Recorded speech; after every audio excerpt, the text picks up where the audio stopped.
Pakistan's Taliban problem is America's too. Welcome to Eagle News Channel. After 20 years in Afghanistan, the U.S. withdrew its forces on the assurance that the Taliban would not harbor terrorists. The Taliban pledged to fight not only al-Qaeda, whose presence in Afghanistan led to the U.S. invasion in 2001, but also the Pakistani Taliban, or TTP, Tehrik-i-Taliban Pakistan. Recent breakdown of a year-long ceasefire between the TTP and Islamabad in Pakistan raises worries about whether this pledge would hold.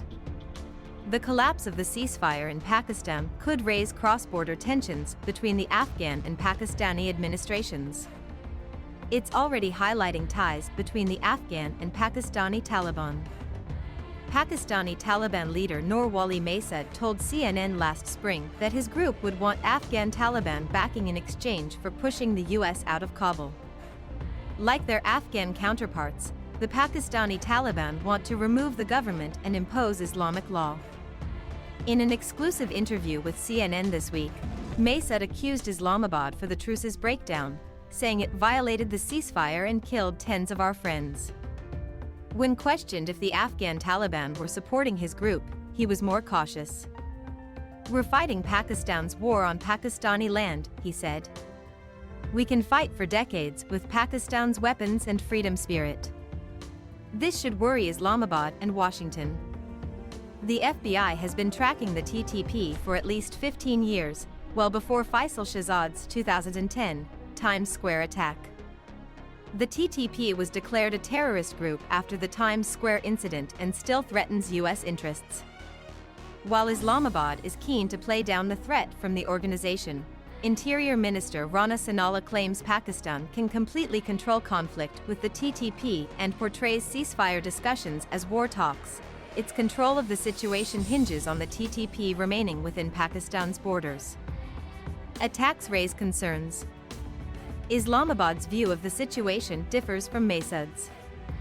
In April, the Pakistani military bombed Afghanistan, saying that terrorists are using Afghan soil with impunity.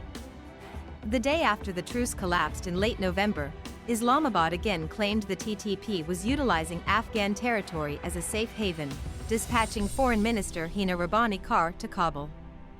The next day, the TTP claimed responsibility for a suicide bombing in Qaeda that killed 3 and injured 23. When CNN challenged Masood on Islamabad's assertions that he is getting Afghan help, he disputed this, saying, "When we don't need any help from the Afghan Taliban, what's the sense of hiding it?" Cross-border Afghan/Pakistani government tensions are rising and reached a tragic climax last week near the Chuman/Spin Boldak border station, a critical trade link. 6 dead, 17 injured. While there is no indication of TTP involvement, the collapse of the truce has heightened tensions. The TTP announced this week that 3 new extremist groups from the Afghanistan-Pakistan border have joined them. TTP versus America. The U.S. has also accused the Pakistani Taliban of utilizing Afghan land. 3 days after the truce ended, the State Department branded TTP defense leader Kari Umjad a specially designated global terrorist. The U.S. might target TTP commanders in Afghanistan, as it did with al-Qaeda head Ayman al-Zawahiri in July. The United States is committed to using its full set of counterterrorism tools to counter the threat posed by terrorist groups operating in Afghanistan, including al-Qaeda in the Indian subcontinent and Tehrik-i-Taliban Pakistan, the State Department said. Only the Pakistani Taliban have accepted al-death. Zawahiri's Masood told CNN he didn't anticipate America to respond against his group. "This horrible decision reflects the futility of American politics," he said. He replied, "If America takes such a measure, America will be responsible for its loss." The U.S. doesn't understand Pakistan's deceitful agenda. Its history shows it constantly changing directions for its own purposes. Washington's dilemma. Pakistan's Foreign Minister Bilawal Bhutto is visiting the U.S., and the TTP was likely on the agenda when he met UN Secretary-General Antonio Guterres on December 14. It'll likely come up in his December 19 talks with U.S. administration officials in Washington, D.C. Afghanistan has no easy solutions, as the US has previously learned. Despite the US recently loosening limitations on the Afghan Taliban's access to international finances, the former terror group turned government continues to fail even moderate international expectations of decent governance.